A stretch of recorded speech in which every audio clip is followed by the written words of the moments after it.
Bonjour à toutes et à tous.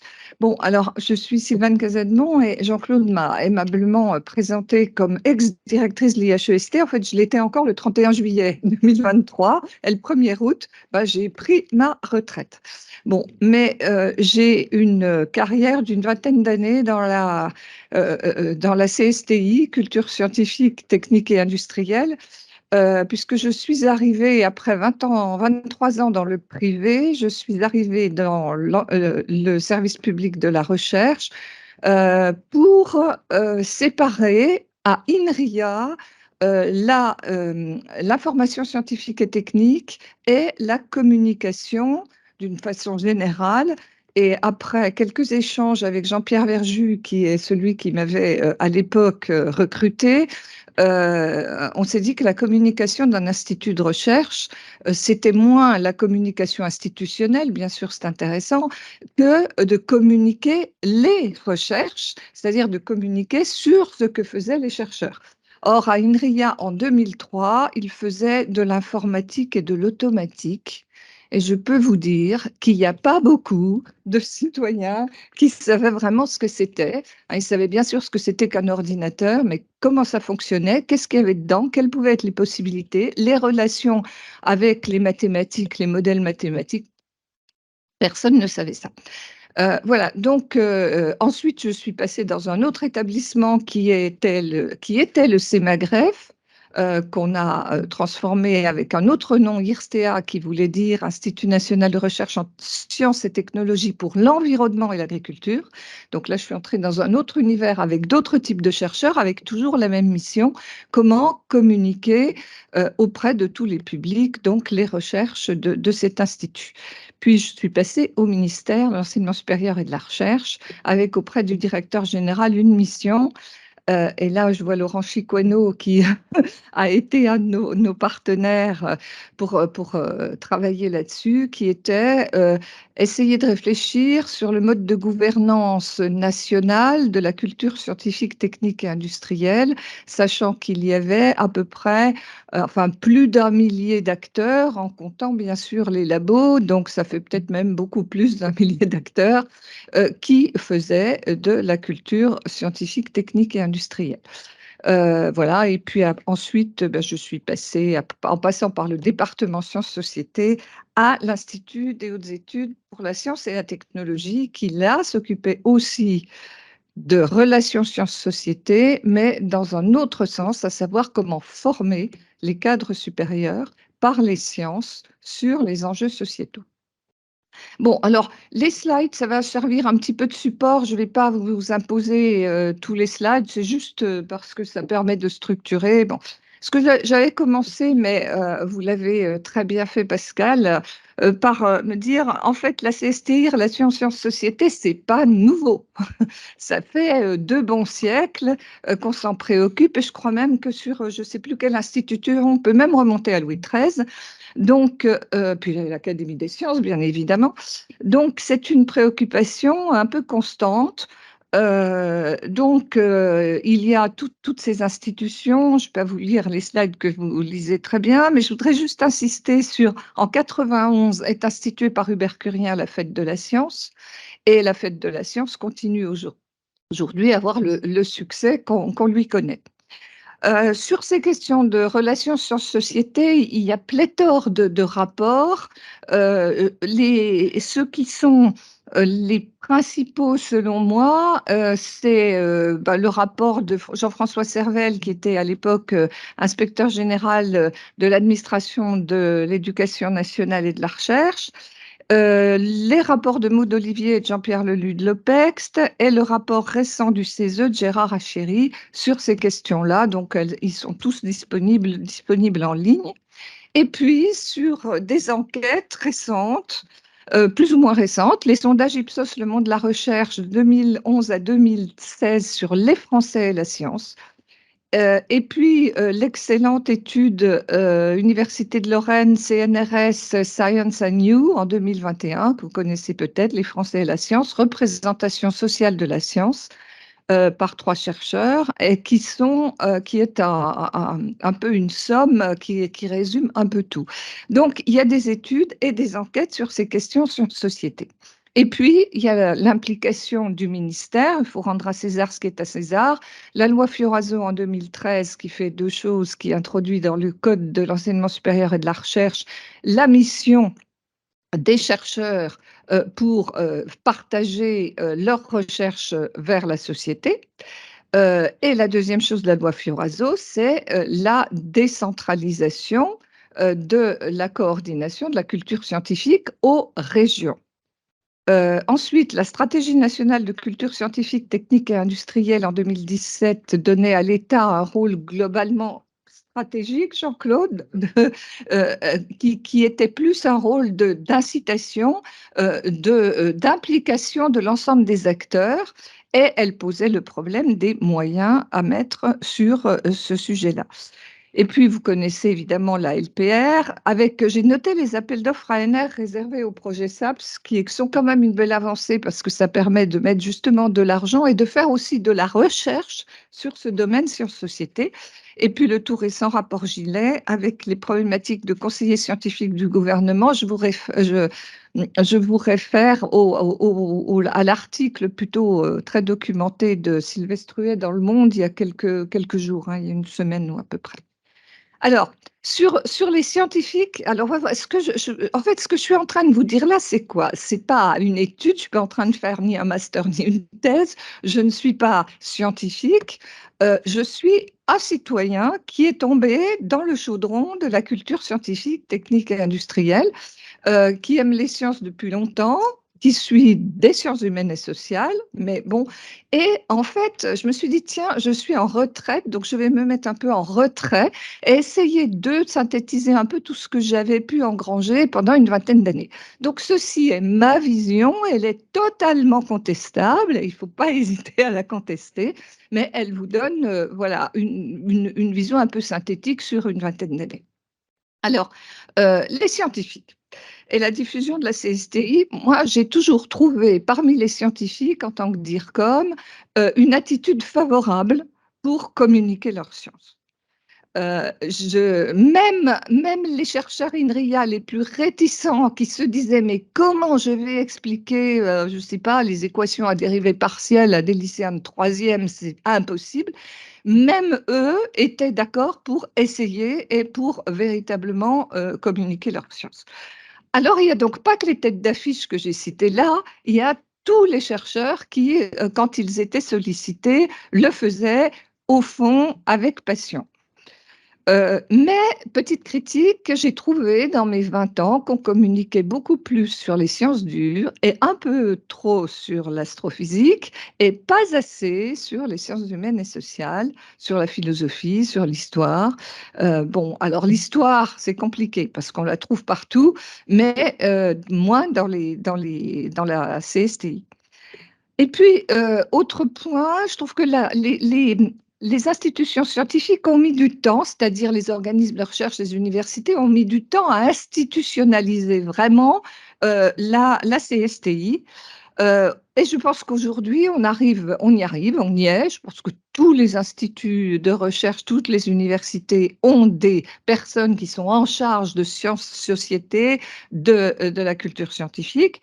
Et tout récemment, il y a deux instituts de recherche, INRAE et INRIA, qui ont même un directeur délégué à l'appui aux politiques publiques. Donc ça va plus loin, on va terminer là-dessus. Là, on est dans le comment on conseille par les sciences les politiques publiques.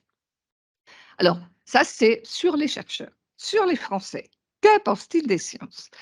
Alors, j'ai toujours été très dubitative, je vais y aller un peu carrément, hein, bon, même provocatrice, sur ce que j'entendais dans la communauté scientifique sur la confiance dans les sciences. Les Français n'en font plus confiance dans les sciences. Il y a un divorce entre les Français et les sciences. Mais quel divorce? D'abord, s'il y a divorce, c'est donc qu'il y a eu entente et mariage à un moment donné. Bon, est-ce qu'on peut dire qu'il y avait un consensus pour les sciences chez tous les Français depuis quand d'ailleurs? Enfin, je pense que ça demande quand même à être un peu instancié, étudié avec une démarche scientifique et avec des scientifiques. Donc, j'avais un peu l'impression qu'on rabâchait les choses comme ça qu'on entendait, parce que sur le terrain, comme je vous le disais, j'avais pas du tout cette impression. vous mettez des scientifiques devant des citoyens pendant la fête de la science, les citoyens, ils ont des étoiles dans les yeux qui brillent très très vite. Et bon, alors il y a eu quelques soucis après 2015 sur les questions de radicalisation, mais c'était quand même assez isolé. Alors, les sondages et les études, eh bien, ils me donnent plutôt raison, puisque les sondages Ipsos, Le Monde de la Recherche, entre 2011 et 2018, à la question «La science apporte des solutions aux problèmes de notre société», en moyenne sur ces années-là, c'est 80% de réponses positives et très positives. Et puis, Science and You, en 2020, 84% des sondés déclarent avoir très confiance ou plutôt confiance dans la science. Donc, je pense que là, c'est pas désespéré. La confiance, elle est là. Après, il y a des gens qui n'ont pas confiance, ça c'est sûr. Bon, mais c'est pas la majorité. Ensuite, quand même, alors c'est peut-être ça le problème. Il n'y a pas une addition inconditionnelle aux sciences. Donc ça, on le voyait déjà dans le sondage Ipsos, Le Monde de la Recherche, mais l'étude de Science and You le démontre beaucoup plus. Les Français prennent du recul vis-à-vis de la science. Mais qu'est-ce qu'ils sont en train de faire en prenant du recul vis-à-vis de la science? Ils pratiquent la démarche scientifique. Ils pratiquent un esprit critique. Ils ne gobent pas comme ça tout ce qu'on leur dit. C'est peut-être une bonne nouvelle. Je pose la question. Parce que la science peut apporter autant de bien que de mal. Par exemple, Internet. Je connais un peu puisque nos chercheurs à INRIA, dans les années 2000, je peux même vous dire qu'en 2008, on avait emmené Serge Abitboul au téléphone sonne en face de Dominique Volton. Serge était assez dithyrambique sur Internet. Et tout le monde se disait, c'est un mode de communication horizontal, on a accès à toutes les connaissances mondiales, tout ça est vrai, hein, mais ça va favoriser l'échange, la démocratie, bon, la paix, bon, on était dans l'utopie. Aujourd'hui, on se rend compte que c'est ça, Internet, oui, mais c'est aussi toutes les poubelles des réseaux sociaux, X en tête, et je le cite exprès parce que je suis, entre parenthèses, épouvantée, ne serait-ce que par ce logo noir qui me fait penser à la svastika des nazis. Je ferme la parenthèse. Donc ça peut être aussi un mal.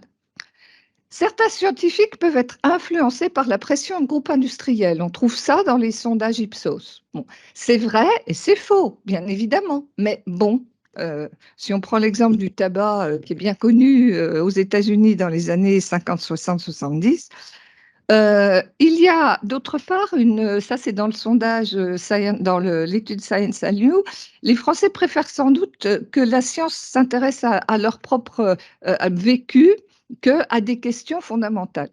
Je me souviens d'avoir discuté avec un ami de mon père était ouvrier, donc son ami était menuisier, et on parlait de science, et il me dit, c'est génial la science, moi j'adore, j'admire les scientifiques, j'adore ça, mais je trouve quand même que mettre tant d'intelligence, quelquefois aller comprendre des choses de physique fondamentale, je pense que c'est passionnant, mais il y a tellement de problèmes dans le monde qu'on est en train de vivre. Qu'est-ce que font les scientifiques là-dessus? Je lui ai dit, bah, énormément de choses. Ils travaillent aussi là-dessus. Donc, et puis, il y a le besoin et la volonté d'être informé et de participer au choix, délibération, participation. Ah, ça ne veut plus. Pourquoi ça ne veut plus? Parce que la technique ne suit jamais. J'ai bougé ça. Alors, j'ai bougé ça. Maintenant, si je fais ça, merci. Il y a toujours une solution. Alors, ensuite, en tant qu'historienne, j'ai le sentiment que entre 2015 et la pandémie de Covid, les choses ont commencé à changer. Pourquoi 2015? Parce qu'il y a eu en 2015 eh bien, la COP 21. Et pendant la COP 21, il y a eu une initiative des climatologues, enfin des scientifiques qui s'occupaient du climat, ça s'appelait le train du climat. Je ne sais pas si vous avez entendu parler de cette action. Le train du climat s'est promené dans 19 villes et il y avait 40 scientifiques à bord du train qui rencontraient les gens dans les gares et qui ont rencontré énormément, énormément de gens. Et ça a commencé vraiment à prendre une dimension on était vraiment sur sciences-société et enjeux sociétaux en lien avec les scientifiques. Et puis la pandémie de Covid est arrivée là-dessus, vous la connaissez aussi bien que moi, mais c'est la première fois, à ma connaissance, que le gouvernement, un peu en désarroi au début de la pandémie, rappelez-vous, hein, au début, il a essayé de nier, dire mais non, ça va très bien, bon, et puis après, bah, non, ça va pas très bien, ensuite il faut mettre des masques, pas de masques, bon. Mais très vite quand même, le gouvernement et le président ont institué un conseil scientifique auprès du gouvernement. Conseil scientifique qui a été actif et dont les conseils, si je cite Jean-François Delfrécy, étaient écoutés. Alors pas tous, pas de façon bon, mais c'était un vrai conseil scientifique qui donnait des conseils sur les questions de pandémie. Alors, science en appui à la décision publique. L'émergence de la controverse scientifique dans le débat public. Alors, je cite Michel Dubois dans son étude, l'étude que je vous ai citée. Michel Dubois dit: la crise sanitaire semble avoir eu davantage d'impact sur les scientifiques eux-mêmes que sur l'image publique des sciences. Ça, c'est intéressant parce que là encore, dans la communauté, j'ai entendu beaucoup, mais c'est une catastrophe, on a donné une image terrible, on n'a pas réussi vraiment à remettre les sciences, on s'est érodé encore plus la confiance, on a montré les désaccords des scientifiques, les gens n'ont pas compris, les politiques ne connaissent pas la démarche scientifique, tout ça est vrai aussi. Mais ce que dit Michel Dubois, et c'est intéressant, il tempère, il dit c'est pas forcément exactement ça. Et en fait, quand on fait un sondage, on s'aperçoit que la confiance dans les biologistes, dans les médecins, elle ne s'est pas érodée, même après le Covid. En revanche, il y a une question qui a largement émergé et qui demande à être traitée, celle de la vérité en science. Est-ce que la science dit la vérité? Est-ce que la science a toujours raison? Est-ce que les scientifiques sont toujours d'accord? Ben non. Donc on passe à un autre stade du débat. Donc, on passe de la culture scientifique de la connaissance à, je dirais, la démarche scientifique. Alors ça, c'est ma thèse. Je pense que les connaissances restent nécessaires. C'est comme en maths, c'est nécessaire, mais ce n'est pas suffisant. Bon, elles ne sont pas suffisantes, vous le savez aussi bien que moi. J'ajoute que les fausses sciences et les manipulations peuvent faire florès sur les réseaux. Donc on a besoin de connaissances et de ramener les connaissances, mais on a besoin aussi d'expliquer ce qu'est la démarche scientifique. Non seulement de l'expliquer, mais de la diffuser, de l'apprendre, de la partager. Euh, la démarche scientifique, alors attention, je devrais peut-être dire les démarches scientifiques, parce que justement, à IHEST, on s'est posé la question, on ne sait pas bien ce que c'est la démarche scientifique. Mais il y a des choses qu'on sait, c'est revenir aux faits, chercher des sources, savoir d'où l'on parle, chercher des sources et les citer, savoir d'où l'on parle, se poser des questions, accepter la controverse et le débat, et prendre le temps avant de se précipiter. Donc, je pense qu'aujourd'hui, après le Covid, moi, je propose que la question qu'on se pose, c'est la démarche scientifique. Je terminerai par ça. Et donc, ça veut dire que ça pose un problème de cible. Partager la démarche scientifique avec 67 millions de Français, ça, c'est le boulot de Laurent, des CCSTI, des muséums, des musées, de tous les gens qui font de la culture scientifique et qui peuvent s'approprier ça. Mais il y a aussi un boulot à faire, c'est former les décideurs, former les élites au sens sociologique du mot. Hein, on fait partie de l'élite, hein, que ça nous plaise ou non. Hein, il suffit de regarder le niveau médian de salaire, on sait tout de suite à partir de quand on est à l'élite. Donc, ces gens-là, l'élite, c'est-à-dire les gens qui, à un moment donné, dans les entreprises, dans les associations, dans les administrations, au niveau de l'État, dans les établissements de recherche ou ailleurs, sont en préparation des décisions et sont en prise de décision. Il faut que ces gens-là aient une formation à la démarche scientifique. Donc, on voit qu'en France, l'État a pris conscience de ça à la faveur de la transition écologique. Et je pense que la transition écologique est un sujet central pour arriver à diffuser, à partager cette démarche scientifique. On a besoin des scientifiques sur ces questions de transition écologique. C'est extrêmement complexe. On a besoin de comprendre ce qu'est la complexité, de comprendre la différence entre la complexité et la complication, d'ailleurs au passage. On a besoin aussi d'avoir une approche systémique des choses. C'est pas évident. On n'est pas formé pour ça. C'est tous les travaux d'Edgar Morin qui n'a pas cessé de le dire partout et dans tous ses bouquins. Donc, on a besoin, à travers cette transition écologique, de comprendre le monde autrement et d'avoir donc une démarche scientifique qui nous permette de le comprendre autrement. Les entreprises s'y mettent. Il n'y a qu'à voir le succès des conférences de Jean-Marc Jancovici dans les entreprises. Et il va dire des choses aux entrepreneurs. Regardez les vidéos, c'est pas mal quand même ce qu'il raconte. Alors, je ne sais pas quel effet ça a, mais en tout cas, ils sont demandeurs. Et on a pu voir à l'IHEST qu'ils sont demandeurs aussi parce que les entreprises commencent à se rendre compte qu'elles sont au pied du mur et qu'elles vont décarboner, elles ne savent pas comment faire. Elles ont besoin des scientifiques pour essayer de comprendre, d'avoir des données, comment traiter les données. Quant aux médias, ils recourent davantage aux scientifiques pour expliquer et prévoir, mais bon, les médias, je ne vais pas entrer là-dedans. Donc, je reste sur la question de la formation, les décideurs, les priorités. À mon avis, c'est la transition écologique qui contient tous les sujets, mais à la limite, on peut le faire sur tous les autres sujets. Alors, transition écologique et transition numérique, parce que je ne vois pas comment on fera sans technologie et sans numérique la transition écologique. Donc, ça va ensemble. Ce n'est pas juste comment restituer la biodiversité, ce qui est important, mais c'est aussi quelle technologie on prend et quelle est la place de la technologie dans la transition écologique. Alors, quelle science? Ce n'est pas à moi de répondre, je vais juste dire que la pluridisciplinarité me semble déterminante, et notamment les sciences humaines et sociales, et il faudrait vraiment que les SHS sortent de cette image de on est quelque chose de mou. J'aimais mieux ce que disait Bruno Latour quand il parlait de sciences douces.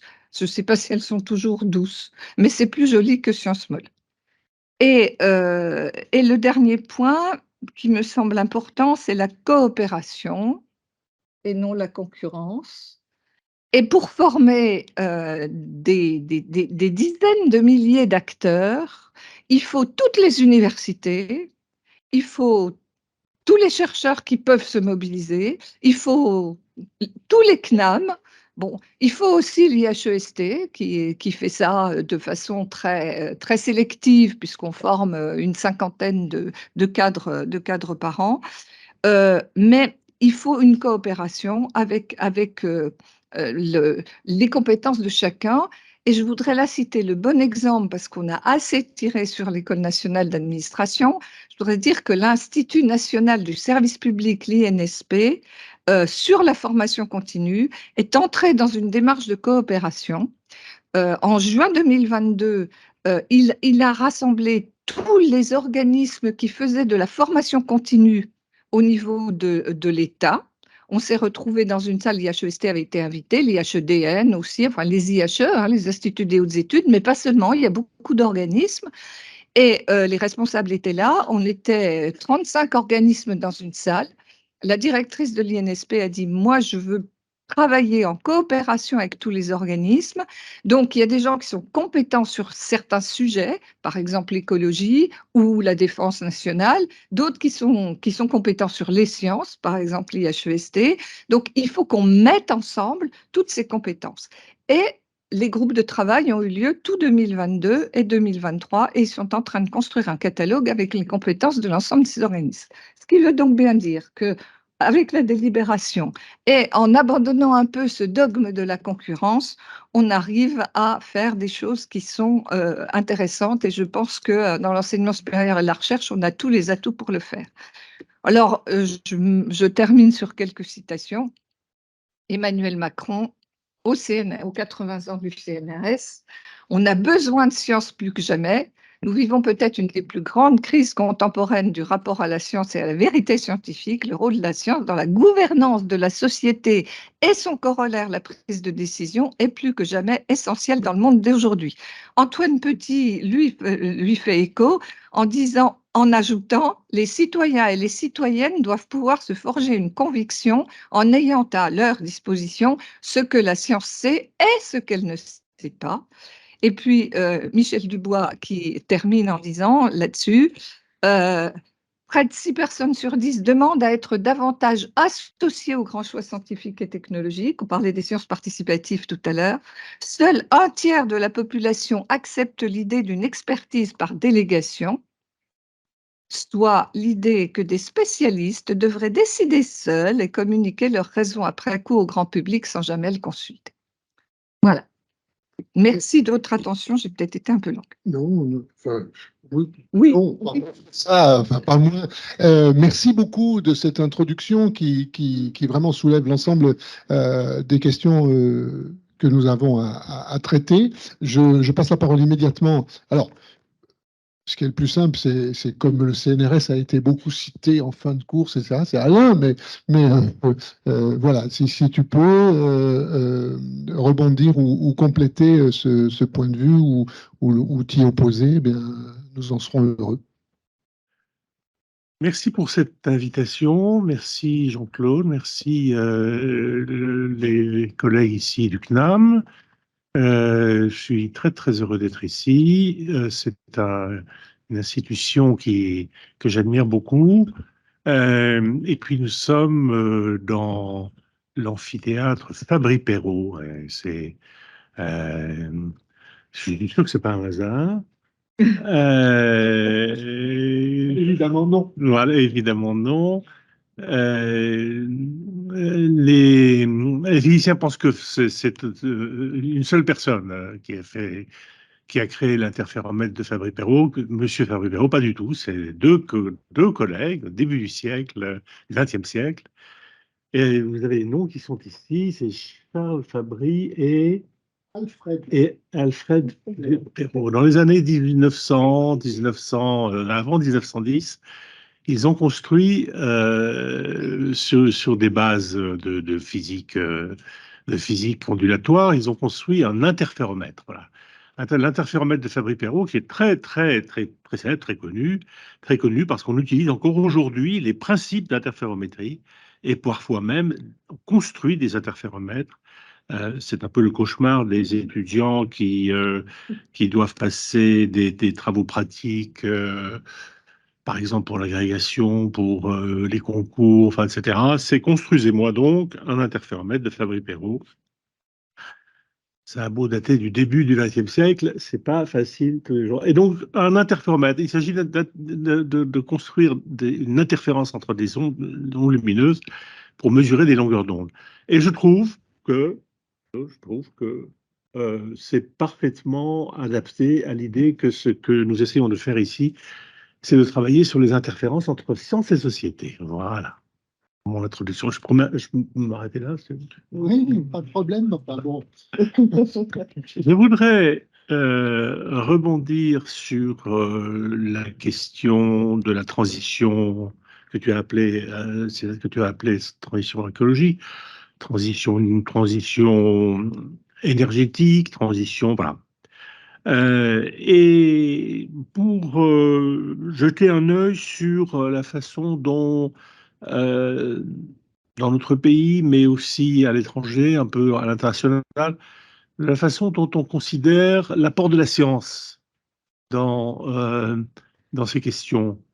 C'est un regard très, un peu biaisé, hein, mais fondé sur quelques réflexions que je me fais avec quelques-uns de mes collègues, notamment dans le monde anglo-saxon, où je trouve que le regard n'est pas tout à fait le même. C'est assez intéressant de voir comment, comment on considère l'apport de la science. Au fond, tu en as parlé, on a besoin de science. Oui, on a besoin de science. Est-ce que tout le monde est vraiment convaincu qu'on a besoin de science pour cette transition, pour la décarbonation? Sûrement, mais jusqu'où? Voilà. Et j'observe, notamment dans mes déplacements un peu partout dans le monde, qu'il y a des sensibilités assez différentes sur, au fond, jusqu'où faut-il faire de la science et jusqu'où avons-nous besoin de développement scientifique et technologique. On distingue facilement chez nous sciences et technologies, vous le savez bien ici, parce que science, c'est quand même assez noble, technologie, on s'en méfie un petit peu. Bon, je n'aborderai pas sur ce sujet, mais revenons sur la perception qu'on peut avoir sur la question même de la crise climatique, de la crise environnementale. Voilà. Je vais, pour les besoins de la réflexion, et donc sans vouloir catégoriser de façon abrupte et pas très pertinente, je voudrais que l'on considère dans un premier temps un axe qui irait du pessimisme vers l'optimisme. Qu'est-ce que ça veut dire? Sur ce sujet, est-on fondamentalement pessimiste sur l'idée que l'on va pouvoir résoudre, entre guillemets, la crise climatique, ou est-on pessimiste ou est-on optimiste? Alors c'est une catégorisation qui vaut ce qu'elle vaut, qui est pas très formelle, mais elle peut dire quelque chose. On sait, c'est un constat, on sait aujourd'hui que on peut rencontrer des gens extrêmement pessimistes sur la question même de savoir allons-nous pouvoir résoudre cette question, euh, lutter contre les dérèglements climatiques, etc., etc., avoir suffisamment d'énergie renouvelable pour remplacer les énergies fossiles, et ainsi de suite. Vous pouvez, sur ce sujet, on peut rencontrer, dans la vie de tous les jours, des gens extrêmement pessimistes. Ça, c'est le bas de l'échelle. Extrêmement pessimiste, ça veut dire on n'y arrivera pas, on est condamné. On est condamné. On est condamné. Alors après, si on est condamné, ça c'est vraiment le pessimisme qui conduit d'ailleurs à des formes d'éco-anxiété, hein, comme on a pu voir comme on peut voir chez un certain nombre de nos étudiants, par exemple. Je suis professeur d'université, je veux dire que je suis confronté à cette question. Vraiment tous les jours, dans nos enseignements, on a une fraction d'étudiants qui me disent, mais de toute façon, à quoi ça sert? Enfin bon. On peut être très pessimiste et se dire qu'on est condamné et qu'au fond, il n'y a pas grand-chose à faire. Ou bien on peut être pessimiste, donc tout en bas de cette échelle, comme ça, de cet axe, en disant, bon, on est très pessimiste, mais ça va être on n'y arrivera pas, mais on peut essayer de faire un certain nombre de choses. On peut essayer alors essayons de plus prendre l'avion, essayons de plus manger de viande, essayons etc., etc. Bon. Ou imaginons même qu'on puisse dès demain matin cesser d'utiliser des fluides fossiles, c'est-à-dire de l'essence et ça. Bon. Donc là, on est dans un axe où on peut être extrêmement pessimiste. On sait autour de nous, on a des gens, voilà, jeunes comme moins jeunes. Et puis tout l'autre bout de l'axe, tout en haut, on pourrait avoir des gens très optimistes. Chez nous, pas beaucoup, hein, parce que quand on est optimiste, on passe vite pour un con en France, hein, quand même. L'optimiste, c'est celui qui n'a rien compris, qui a la bouche ouverte, et qui n'a pas compris quand même fondamentalement quel était le dessous des cartes. Donc imaginons quand même des gens très optimistes. On en trouve, on peut en trouver. Il y en a peut-être même dans cette salle, mais je ne vais pas vous demander de lever la main parce que ça va... Oui, le président du conseil scientifique du CNAM me signale qu'il est très optimiste. Alors, très optimiste, ça veut dire quoi? Ça peut vouloir dire aussi bien il n'y a pas grand-chose à faire, que tout ça va s'arranger. Hein, voilà. Ça, c'est la position un peu, comment dire,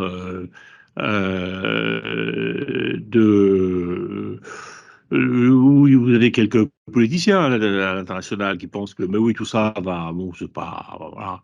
Quand il se met à faire froid, un peu là comme aujourd'hui, il fait froid. Alors il est où le réchauffement climatique? Bon, voilà, voilà. On peut être très optimiste, et là réellement un peu con, enfin moi, excusez-moi. Mais on peut aussi être optimiste. On peut aussi, c'est plus rare être optimiste, c'est plus rare chez nous, être optimiste avec l'idée qu'il faut se battre et que on peut changer, on peut améliorer les choses, on peut faire appel à des outils, à des process, etc. Pas obligatoirement à de la science, au sens de développement technologique, mais ça peut être, oui, il faut modifier un certain nombre de choses dans nos attitudes, dans nos modes de vie, euh, frugalité, mais bien réfléchie. On n'est pas en train de dire juste on arrête de prendre l'avion, mais on essaie de limiter. Ou je connais des gens, figurez-vous, je les connais parce que ce sont des collègues, qui travaillent sur la décarbonation des fluides permettant de faire des transports aériens. Il n'est pas exclu, par exemple, il n'est pas exclu, ce sont enfin, c'est des gens sérieux qui travaillent là-dessus, qui réussiront ou non parce que c'est de la science et qu'on ne réussit pas toujours, qui travaillent à la mise en place de fluides et non pas de l'avion hydrogène ou l'avion électrique. Il ne s'agit pas de ça, ça c'est quelque chose qui est là, carrément de l'ordre de l'utopie. Et si un jour ça se développe, c'est beaucoup, c'est très très lointain, mais changer les fluides de telle sorte que le bilan carbone réel, net carbone, soit, disons, quasi nul. Ce sont des choses qui sont possibles. Est-ce que ça va se faire? Donc, vous voyez qu'il y a aussi, chez les optimistes, si on en trouve, des gens qui pensent que le monde est transformables, qui sont donc dans une démarche, quelle que soit la méthode. Hein, d'accord. Ça peut être effectivement des gens très axés sur la technique. La question de la décarbonation, par exemple, j'ai des gens chez moi qui y travaillent, c'est une question qui personnellement m'intéresse énormément. Alors, décarbonation, oui, on est en train il y a des gens qui travaillent vraiment sur le plan scientifique sur la décarbonation. Donc voilà, je trace cet axe que vous comprenez bien, qui est élémentaire, hein, et je ne suis pas en train de faire des choses très compliquées, qui va du pessimisme à l'optimisme. Et puis, perpendiculairement, je trace un autre axe qui est, vous l'avez bien compris, qui est celui qui va, il n'y a rien à faire, le monde est ce qu'il est, on ne changera rien. Bon. Le monde est transformable, on peut faire des choses, on est du côté de l'actif, d'accord? Vous voyez que ce soit pour le pessimiste ou l'optimiste, j'ai dit en quelques mots quelle pourrait être l'attitude de celui qui pense que, bon, c'est foutu, ou l'attitude de celui qui pense qu'il faut faire quelque chose, même s'il est désespéré, qu'il est pessimiste. Donc si je croise ces deux axes, j'ai là, schématiquement, évidemment, c'est pas une catégorisation, voilà, je suis pas à l'IFOP, hein. Bon, je suis pas consultant chez McKinsey non plus. Donc, on a grosso modo 4 cadrans, vous avez bien vu l'idée. Alors, commençons par le bas. Donc, on est pessimiste, mais on est soit dans l'idée que, voilà, c'est foutu, donc on sait ça, hein. Enfin, il y a une petite fraction de la population qui s'est sortie du monde, qui s'est éloignée du monde et qui pense que, ben voilà, moi je cultive mon petit lopin de terre, mais de toute façon, c'est foutu, on attend la fin du monde. Bon, ça c'est pessimiste et il n'y a rien à faire. Et puis vous avez pessimiste et il y a à faire, il faut faire des choses. Bon, là on est dans le pessimiste, donc on est dans un peu l'éco-anxiété. Et il faut absolument, et si possible très rapidement, parce qu'on est très anxieux, et c'est des anxiétés qu'on peut comprendre et partager, qu'il faut comprendre et partager. Partager au sens, quand des étudiants vous disent que tout est foutu et que vous avez tort de prendre l'avion comme je prends l'avion en fin de semaine, je vous le dis, mais ne le répétez pas, parce que je ne sais pas comment aller à Singapour autrement qu'en avion. Mais je me fais regarder de travers. Avez-vous conscience de la quantité de CO2 que vous avez dégagé, les nombres de tonnes de CO2, etc. Donc, cette éco-anxiété et ce côté très pessimiste, on est condamné, mais il faut absolument faire quelque chose et très vite. Ça existe et c'est dans la vie courante d'un président d'université et d'un enseignant devant des étudiants brillants, parce qu'ils brillants, qui ont été sélectionnés, qui sont venus chez nous, on sait pourquoi, qui suivent des cours dans des domaines qui s'appellent Sciences pour un monde durable, Sciences pour un monde durable, et qui disent, mais votre science, elle n'est pas adaptée, etc. Bon. Donc, on est confronté, ça, c'est pas juste voilà, c'est pas juste du fantasme. Je pense, voilà, confronté à des étudiants qui, pour certains, pas la majorité, me disent mais non, non, vous avez tort, vous avez tort. Il faut non seulement, dans ce que je dis, alors que je dis juste, je fais juste un petit calcul, pour expliquer que si déjà on remplaçait l'usage du pétrole par le gaz, on retarderait un tout petit peu parce qu'on gagnerait un facteur 2, 2, quelque chose dans les émissions de CO2 à quantité d'énergie reçue constante. Et là, j'ai quelques étudiants qui me disent, mais pourquoi vous parlez de ça?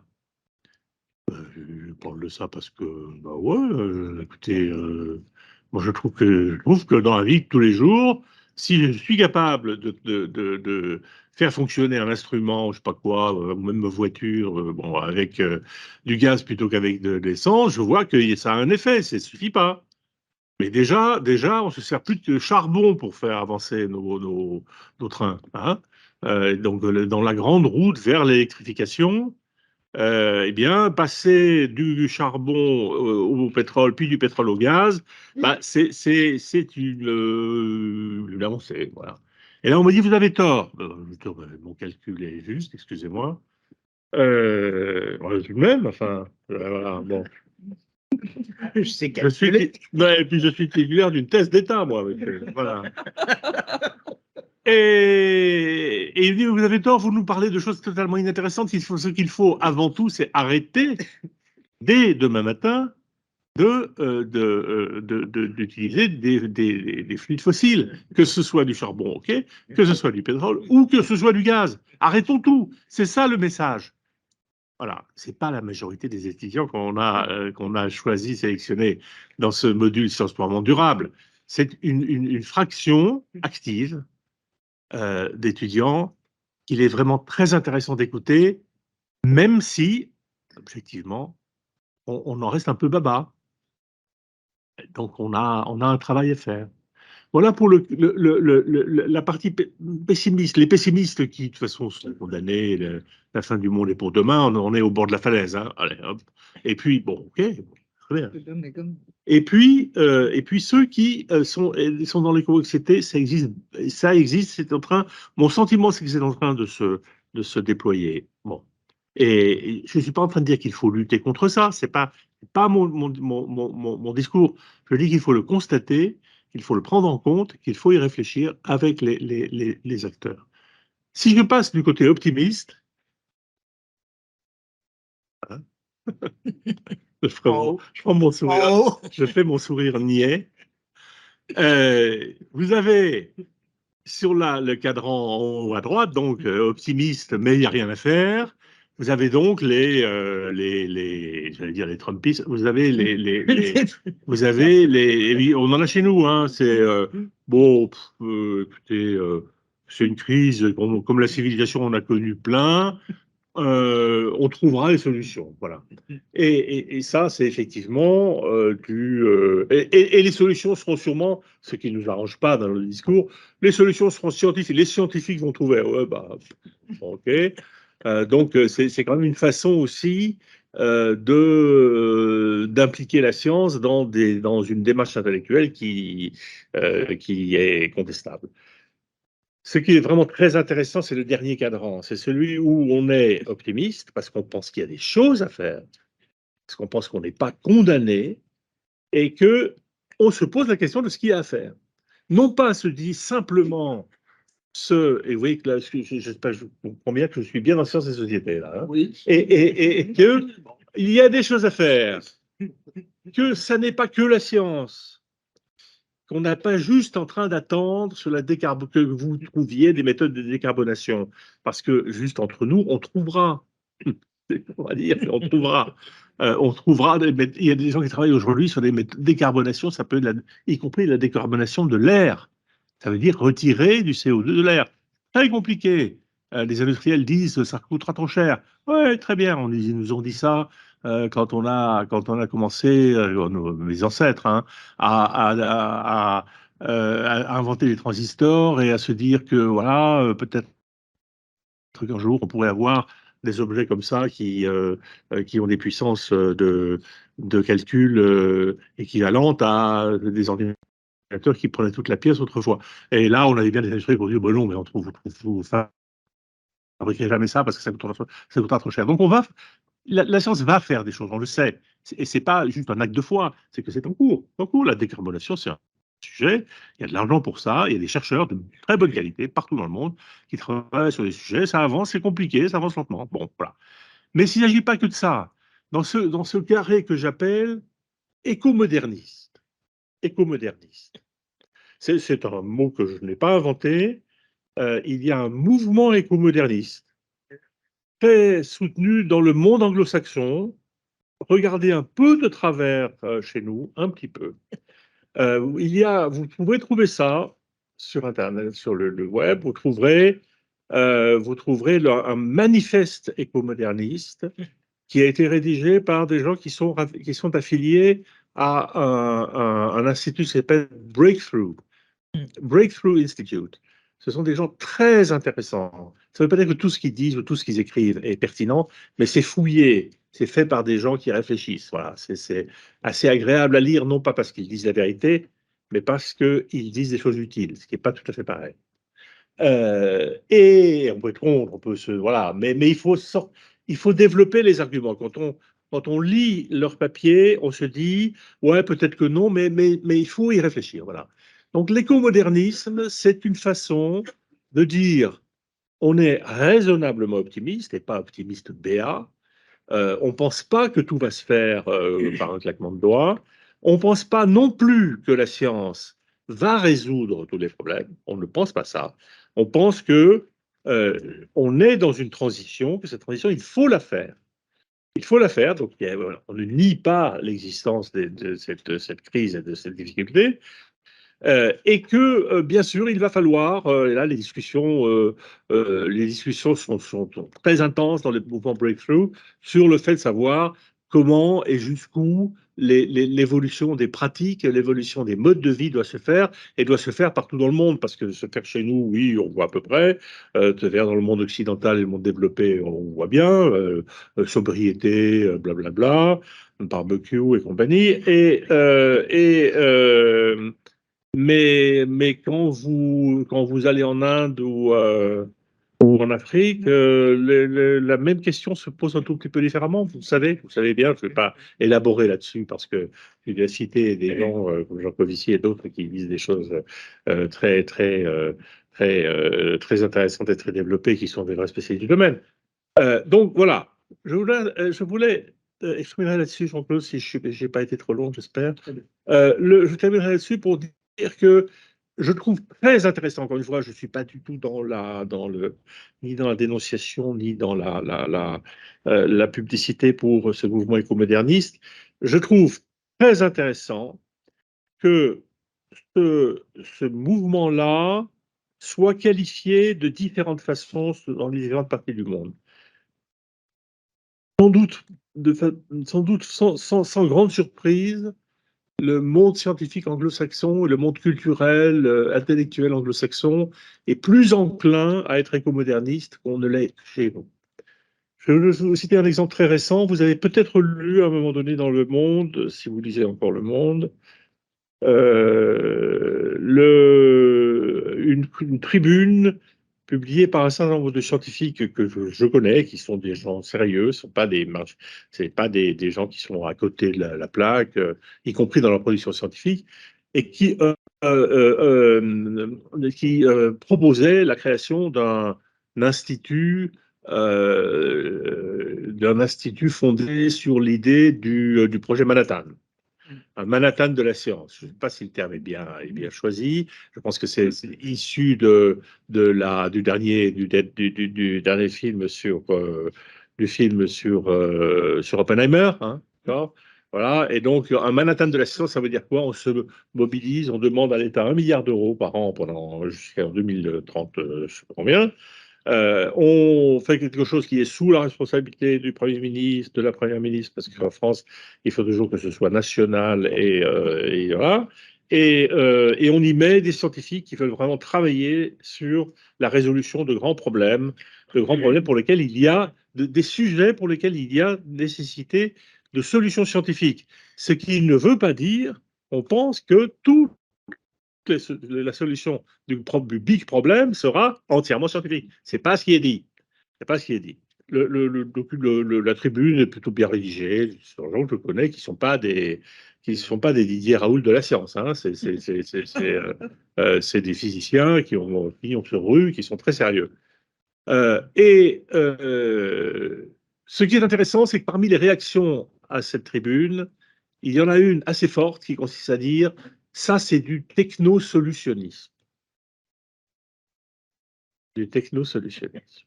Technosolutionnisme, quand on traite quelqu'un de technosolutionniste, c'est un peu comme dans notre jeunesse quand on disait social traître. Oui, c'est tout à fait ça. Voilà. C'est très intéressant parce que on voit, et je termine là-dessus, on voit que il y a quand même quelque chose qui est de l'ordre de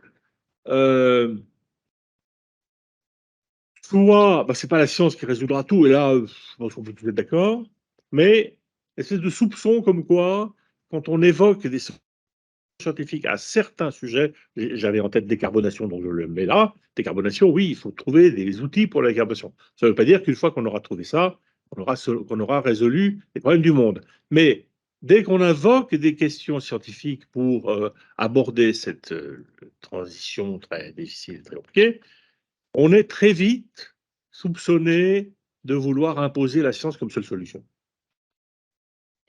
Je livre ça à votre réflexion. Merci vraiment parce que les deux interventions se complètent fortement et je pense que Rugas arrive au moment précis. Moi, je vais lui passer la parole en disant, il me semble que Alain. Merci beaucoup. Alors, à la question de ça va être très l'anthropologie difficile politique. d'intervenir après vous deux. Dans le cadran, je suis dans le cadran, j'avoue, en haut à gauche. Hein. Donc, je suis plutôt optimiste dans l'action et plutôt pessimiste dans la pensée. Et je pense que mes collègues le sont très souvent comme ça.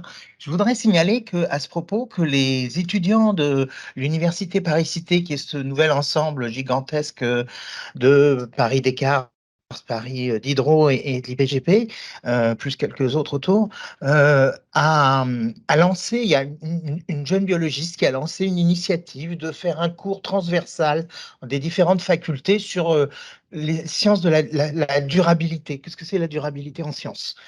C'est au hit parade, jamais il y a eu autant d'inscriptions. C'est un cours facultatif.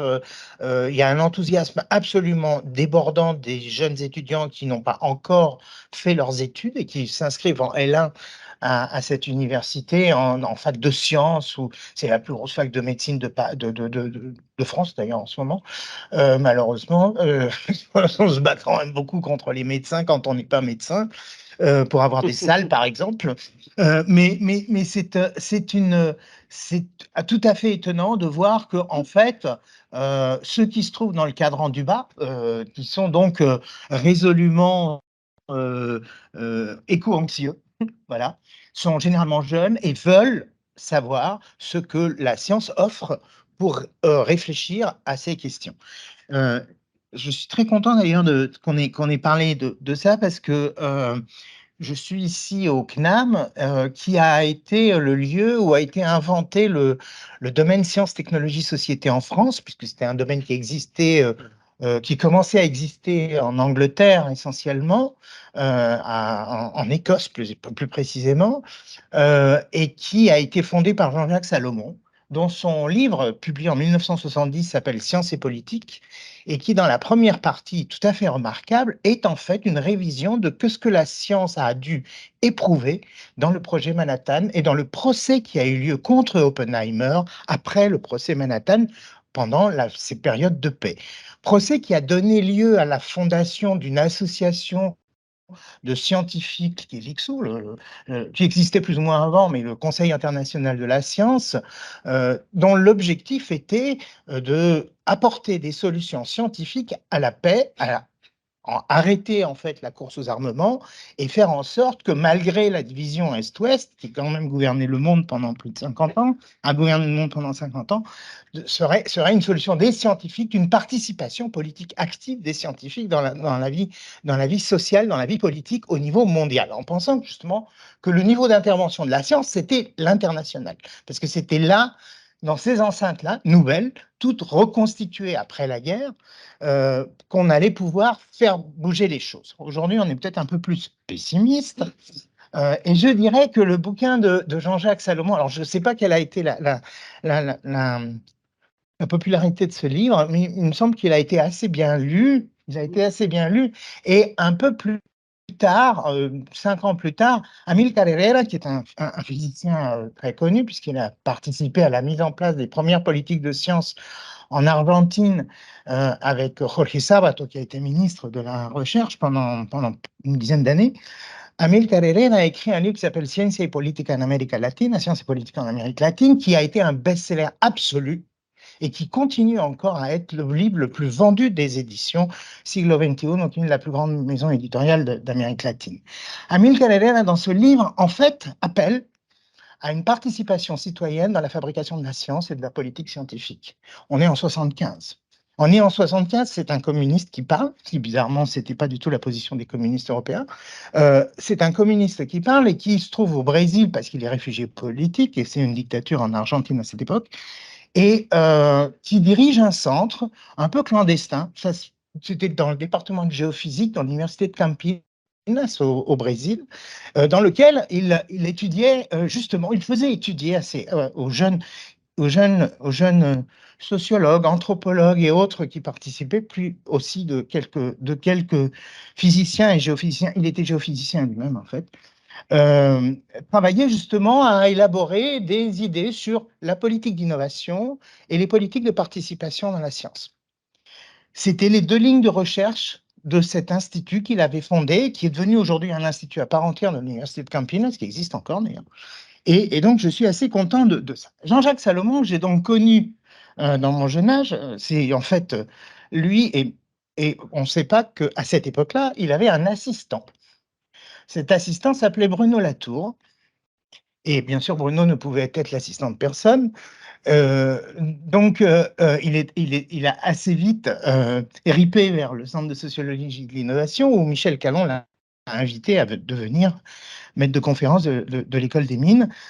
Mais dans les cours que faisait le mardi soir Bruno Latour, qui était un véritable feu d'artifice, on a été un certain nombre à y participer, et on sait à quel point c'était extraordinaire, c'était en fait la réflexion d'un livre qui a révolutionné véritablement notre façon de penser, la manière d'étudier la science, qui s'appelle Science in Action, la science en action, et qui, au centre en fait de sa réflexion, se trouve cette idée qu'il existe 2 façons de parler de la science. L'une qui est une science assez figée, qui est dans les manuels, qui est celle qu'on enseigne, qu'on utilise pour les enseignements, et puis une autre qui est la science en action, celle qui est celle des scientifiques. Or, cette science en action, on en parlait assez peu à l'époque. Et la grande bataille de l'époque, c'était de lutter contre l'épistémologie qui fixait les grandes bases de la science toute faite, en fait, de la science finie, de la science établie, de celle sur laquelle on ne discute plus, on ne fait que l'enseigner de manière rigide, parce qu'on est persuadé qu'effectivement la Terre est ronde, ou que la gravitation universelle se mesure et elle est de temps, et voilà. Et c'est une constante dans nos modèles. Donc là, c'est le moment où on commence à réfléchir à ces choses-là, et ça crée ce nouveau domaine qui a été assez vilipendé, qui n'était pas la sociologie des sciences, mais qui était une sorte d'anthropologie des sciences qui s'appelait pas comme ça, qui s'appelait STS, parce qu'on ne savait pas comment l'appeler autrement, et qui a été assez vilipendé, notamment par les physiciens, qui ont détesté ces gens qui disaient « Mais enfin, c'est quoi? C'est du relativisme, ces choses-là ». Je sais, pour en avoir beaucoup parlé avec Dominique Desjeux pendant des heures et des heures, c'était en fait pas du relativisme, c'était simplement de dire que la façon dont on délibère en science, c'est aussi faire face à nos incertitudes, et on ne peut pas éviter cette étape. Quand on fait de la recherche, on ne peut pas éviter le passage à la discussion. Michel Calon, dans le dernier papier que je sais qu'il a écrit, qui se trouve dans The Conversation, sur comment c'est déconfiner la science après Covid, rappelle cette idée assez simple finalement que aujourd'hui notre image de la science, en fait, si on se met à douter, c'est parce qu'on s'est rendu compte que les scientifiques doutent aussi, et doutent en public cette fois. C'est-à-dire que dans l'amphithéâtre, il n'y a pas que les étudiants, il y a aussi toute la participation de la société, de gens qui n'ont ni le même niveau d'information, ni les mêmes outils pour réfléchir sur les choses en eux, mais qui ont très envie de participer et qui vont faire partie des différents cadrans du modèle de Alain Fuchs. Dans ce domaine du STS, alors c'était un peu mon premier rebondissement. Dans ce domaine STS, à mon avis, une personne a inventé deux concepts qui peuvent nous être très utiles pour penser à ces choses-là. Cette personne, c'est Lee Starr, Susan Lee Starr, de son nom officiel. Lee était, elle avait exactement mon âge et elle est morte en 2010.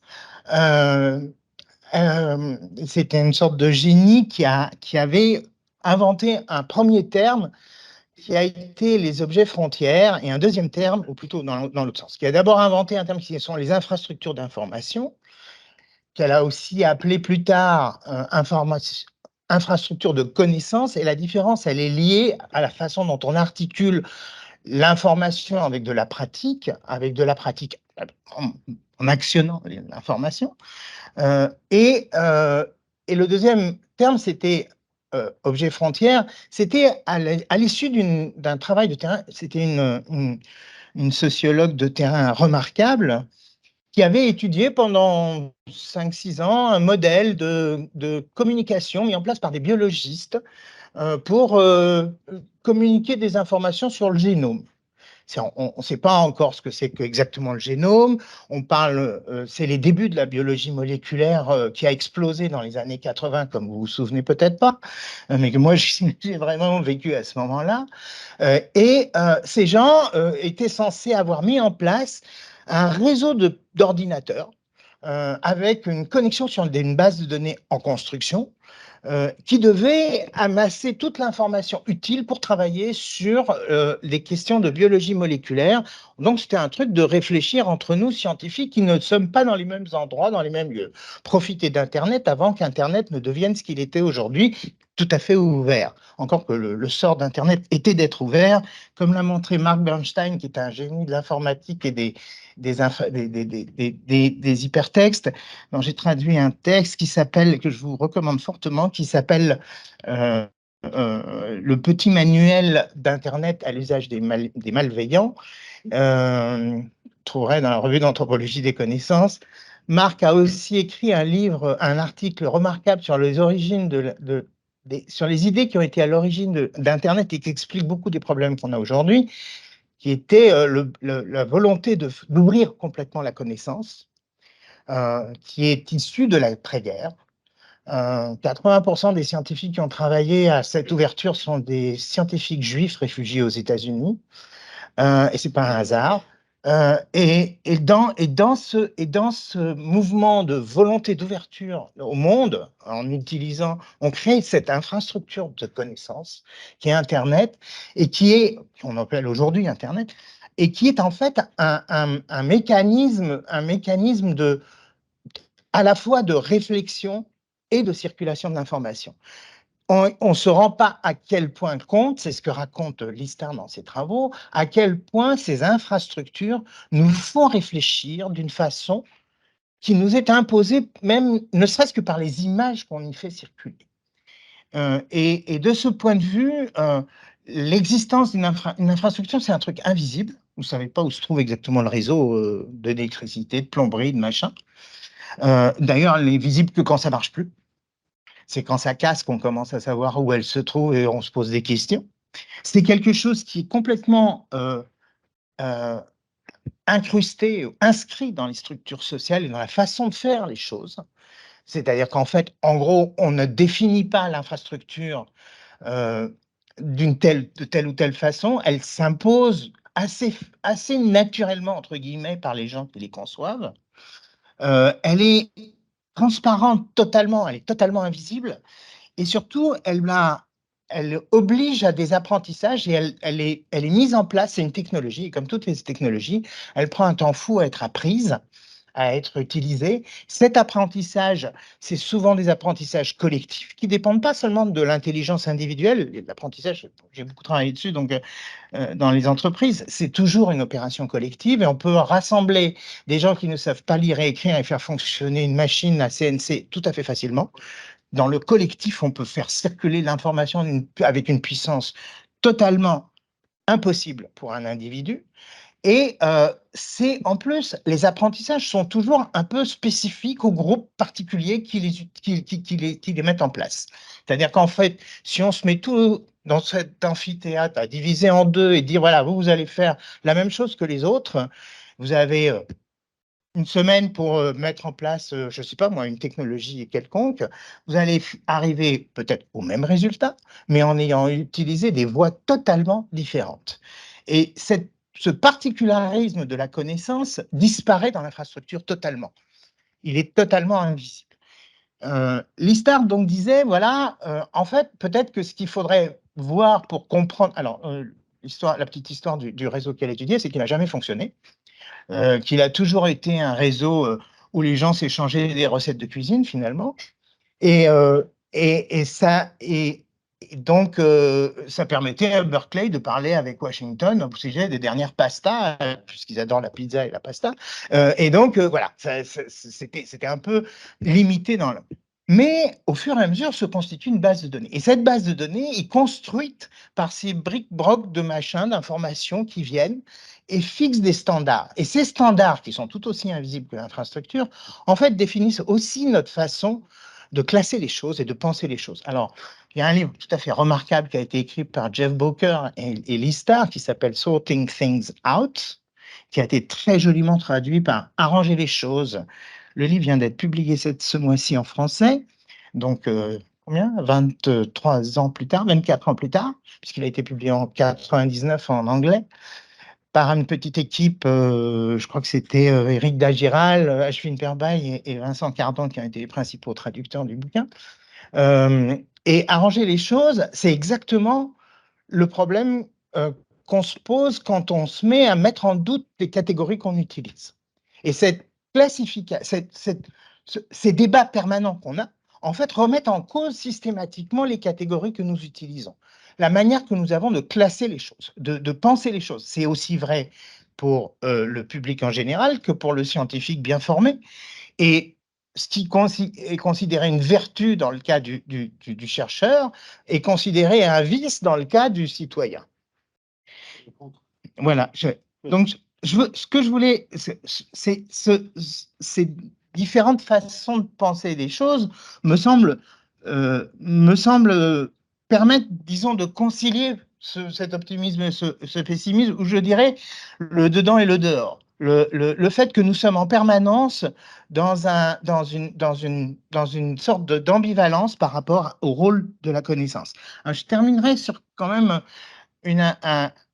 un dernier point qui est que la recherche scientifique aujourd'hui est moins inconnue qu'elle ne l'était avant. Elle est beaucoup plus accessible à cause de tous ces outils dont nous disposons aujourd'hui. Elle permet de voir que la vérité n'est pas une, mais n'est pas à une histoire en fait. Elle est une, mais elle a une histoire. Elle se construit aussi. Je crois que c'est Anne-Marie Moulin qui a fait une très belle histoire de la vérité en médecine. Et en fait, c'est un Colombien qui a écrit le plus beau livre que je connaisse sur l'histoire de la vérité en Occident. C'est Mauricio Olarte. Ça fait 1000 pages en plus. Donc, c'est assez étonnant. Et effectivement, tout ça aujourd'hui nous est accessible. Et c'est le paradoxe un peu de la globalisation. En fait, on est de plus en plus connectés, mais en fait, on est dans un monde de plus en plus fragmenté. Et je pense que le rôle de la connaissance est tout à fait essentiel comme un des aimants, la colle qui fait tenir ensemble des ensembles qui sont très hétéroclites. J'en veux pour preuve, on a fait un petit exercice dans mon Global Research Institute qui consistait à faire un mapping des publications qui parlent de la globalisation en anglais, en français et en espagnol. Ça donne des cartes très différentes. Mais dans les trois cartes, l'ensemble qui est knowledge management, knowledge and universities, knowledge, je sais pas moi, compétitivité, connaissance et histoire, connaissance et structure sociale, voilà, est toujours le plus gros paquet de mots, d'ensemble sémantique dans nos cartes. C'est donc, quelle que soit la langue, alors que les langues sont très très différentes, donnent des cartes très différentes, quelle que soit la langue, c'est un ensemble qui est tout à fait présent.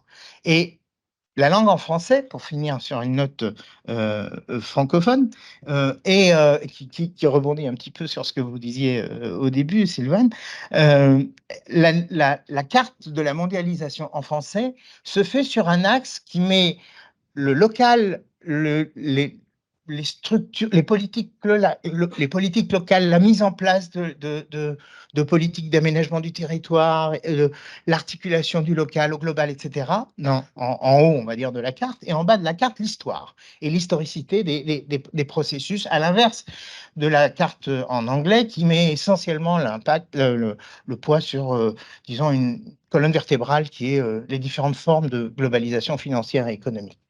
Donc, ce que je veux dire par là, c'est que notre forme aussi de penser, même quelque chose d'aussi massif qui nous semble tellement évident, qui est la mondialisation, n'est pas du tout conçu de la même façon selon la langue que nous employons. Voilà, c'est quelques... Merci vraiment à tous les trois. De ça, évidemment, on aurait toute la journée pour pouvoir débattre discuter les points qui viennent d'être évoqués. La question de penser entre les langues, entre les cultures, même s'il faudrait définir, etc., est à ce point importante. Et je pense que ça lie l'ensemble des interventions qui sont là. L'IHEST, je prends à dessein le mot penser entre les langues parce que Heinz Weissmann avait été à l'IHEST quelqu'un qui avait promu beaucoup à la fois une conception une réflexion sur la science et ce que tu viens de dire, Rigas, en dernier point qui est central. Bon, on a 5-10 minutes, donc évidemment, vous avez un peu la parole, mais tout petit, et on poursuivra bien sûr dans les tables rondes qui vont suivre. Qui veut combattre? Débattre?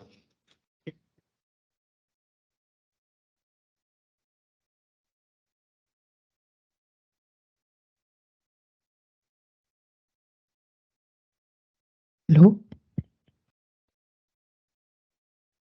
Bonjour, merci pour vos interventions. Je voulais revenir sur le schéma que vous aviez proposé tout à l'heure et faire peut-être les liens avec ce que vous avez dit au début, c'est-à-dire comment on considère l'apport de la science.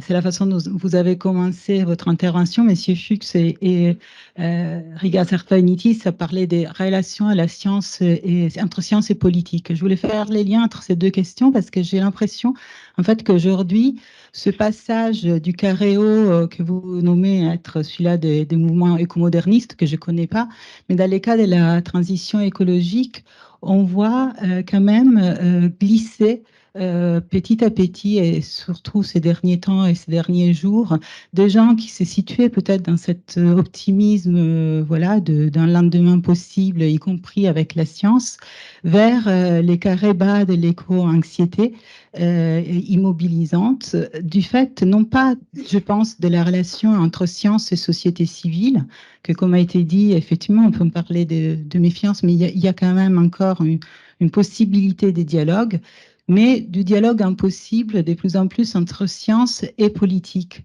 C'est-à-dire que dans les choix aujourd'hui de transition, on voit bien que souvent la science n'est pas écoutée à la juste mesure et ça crée en fait une forme de méfiance chez les citoyens de cette relation, de cet espoir qui était posé dans le fait de dire si ce n'est pas les mouvements sociaux qui peuvent dire aux politiques ce qu'il faut faire, c'est au moins la science.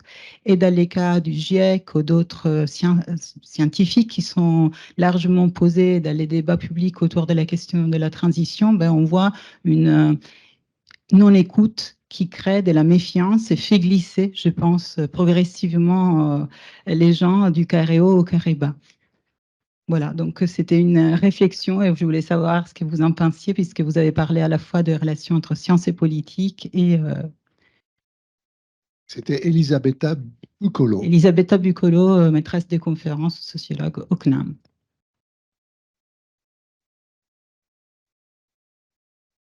Rebond. Rebond. Où est le rebond? Charles Albert Rebond, philosophe du 19e siècle. Bon ou pas d'ailleurs. Tu, Elisabetta, ça. Oui, parfait.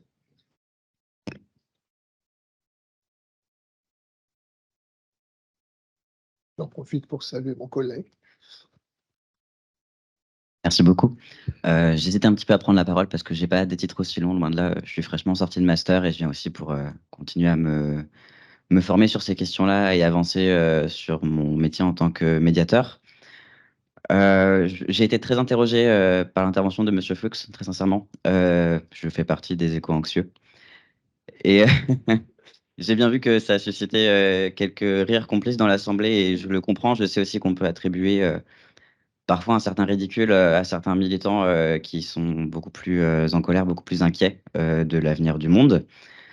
Maintenant, je pense que la réponse de dire sinon comment on va à Singapour en avion, sans avion, est peut-être un petit peu inappropriée. En tout cas, elle fait mal à entendre, surtout venant de personnes scientifiques qui sont placées aujourd'hui dans des positions quand même plutôt d'autorité et de responsabilité. On est tous aussi médiateurs scientifiques dans la salle. Je trouve ça un petit peu délicat de se permettre de dire ces choses-là, ou peut-être que j'ai mal compris. J'espère très, très sincèrement que j'ai mal compris, puisque, enfin, je veux dire, oui, on a une responsabilité aussi quand on a l'interface science-société de dire les choses telles qu'elles sont et de dire qu'on est dans des situations qui sont délicates. Les rapports du GIEC le montrent très, très bien. Dire que bon, bah, il faut laisser le temps à la science de résoudre le problème, ça sonne beaucoup comme du technosolutionnisme. Et donc, je suis très, très questionné par rapport à ça. Je me demande si dans la salle, c'est le cas d'autres personnes ou peut-être juste que c'est ma jeunesse fougueuse et que j'ai rien compris. Et j'espère que c'est le cas et que vous allez me détromper là, maintenant, tout de suite. Sinon, je comprends pas en fait.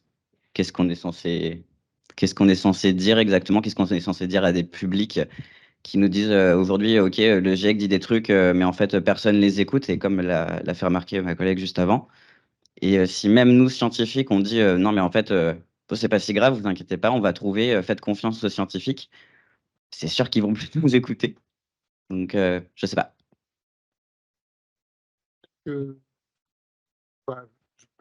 Marc va compléter.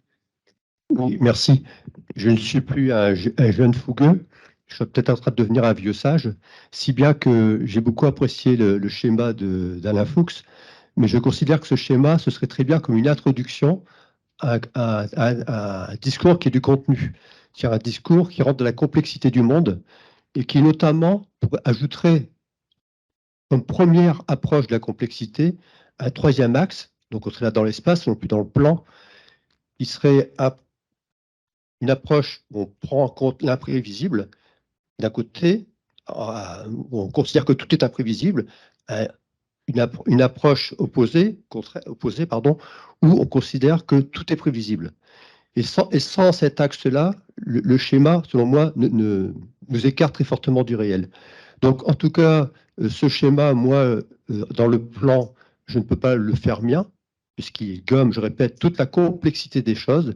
Pour ma part, je me sens éco-anxieux, complètement agnostique dans le sens où je ne sais pas ce que sera l'avenir.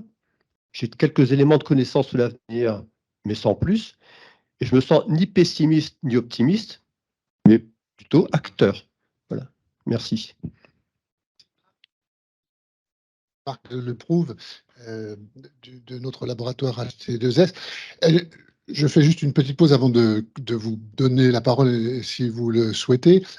On supprime la pause précisément. C'est une petite pause pour supprimer la pause. C'est-à-dire que vous prendrez votre viennoiserie et votre café et on ira dans les salles où la suite en réalité de ce qu'on est en train de dire va se faire, puisque les 3 tables rondes sont aussi des éléments pour discuter de ça. Et puis, comme on n'a pas fait notre boulot correctement, évidemment, on n'a pas réparti, on vous a pas demandé de vous répartir selon les tables rondes.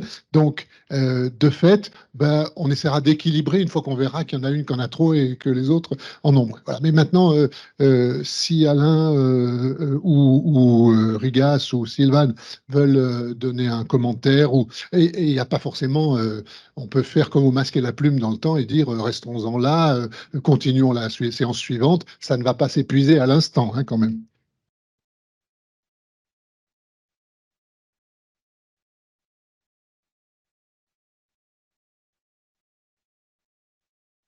Oui, moi, je voudrais juste préciser que je ne crois pas avoir m'être moqué d'une façon ou d'une autre de l'éco-anxiété, ni etc.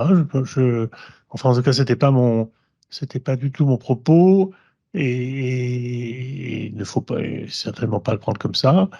Euh, L'éco-anxiété, ça existe chez les jeunes. J'en ai fait le témoignage.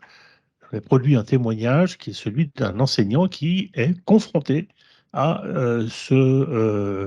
à cette position qui n'est pas une position facile à assumer parce que, comme son nom l'indique, éco-anxiété, c'est pas confortable. Voilà. Et je ne faisais que dire une chose simple, c'est qu'on doit écouter et prendre en compte cette question et ces positions-là. Il faut y travailler. Voilà, c'était ça mon propos et rien d'autre.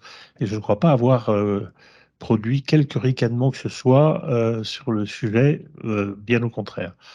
J'avoue ne pas avoir compris en quoi je n'avais pas, enfin, en quoi il était malvenu de dire que j'allais prendre l'avion pour aller à Singapour parce que c'est la vérité, c'est comme ça. Et donc j'avoue que j'ai pas bien compris en quoi en quoi c'était. Il y a des gens qui continuent à prendre l'avion et tous les jours, et il y en a, j'en fais partie, qui font attention à limiter miles, leurs kilomètres en avion, à limiter leurs déplacements, à faire que là où on allait dans les conférences régulièrement, on partait 2 jours et on revenait, on essaie de plus faire ça. Et ce sont des mouvements qui existent aujourd'hui, y compris dans les laboratoires, y compris dans la communauté scientifique. Et j'assiste souvent à des réunions de chercheurs qui disent, bon, on va se répartir les déplacements, on va limiter à tant de déplacements par année, y compris au conseil d'administration de mon université, il y a eu un débat, on a mis en place une formule, etc. Donc, ces questions-là sont des questions importantes parce que face à des personnes qui vous disent qu'il faut séance tenante, séance tenante, agir et agir de façon assez brutale, parce que sinon on est condamné. Il y a face à cela des réflexions très importantes. Vous savez, on peut parler avec Valérie Masson-Delmotte, qui est quelqu'un que je connais bien, et qui explique qu'elle prend l'avion parce qu'elle est invitée à un certain nombre d'endroits où ça vaut la peine d'avoir sa parole parce que c'est une parole importante. Elle vit très bien avec ça. Elle ne milite pas pour qu'on continue à prendre l'avion. Elle milite pour qu'on fasse attention. Elle milite pour que on soit, on adopte des positionnements et des pratiques responsables. Voilà. Donc c'était ça mon propos, vraiment absolument pas au-delà de ça. Voilà. Et si j'ai été si j'ai été mal compris, je m'en excuse. Je voudrais rebondir juste en disant qu'il y a une dimension supplémentaire au tableau de Alain, qui est que on va tous subir l'impact climatique, mais pas de la même façon. L'inégalité est la troisième dimension, à mon avis, dans ce tableau. Il y a ceux qui vont être très exposés et ceux qui le sont moins. Il y a ceux qui vont avoir les moyens de se protéger et ceux qui n'auront pas ces moyens. Et au fur et à mesure que les crises vont augmenter, c'est pour ça que je disais que j'étais pessimiste, les réactions seront violentes, seront de plus en plus violentes. Je rappelle qu'en 2013, en 2011, pardon, quand les révolutions arabes ont commencé, c'était en Syrie, après 3 ans de sécheresse et de plus de 48 degrés de température qui avaient totalement asséché le pays. C'était peut-être pas complètement un hasard.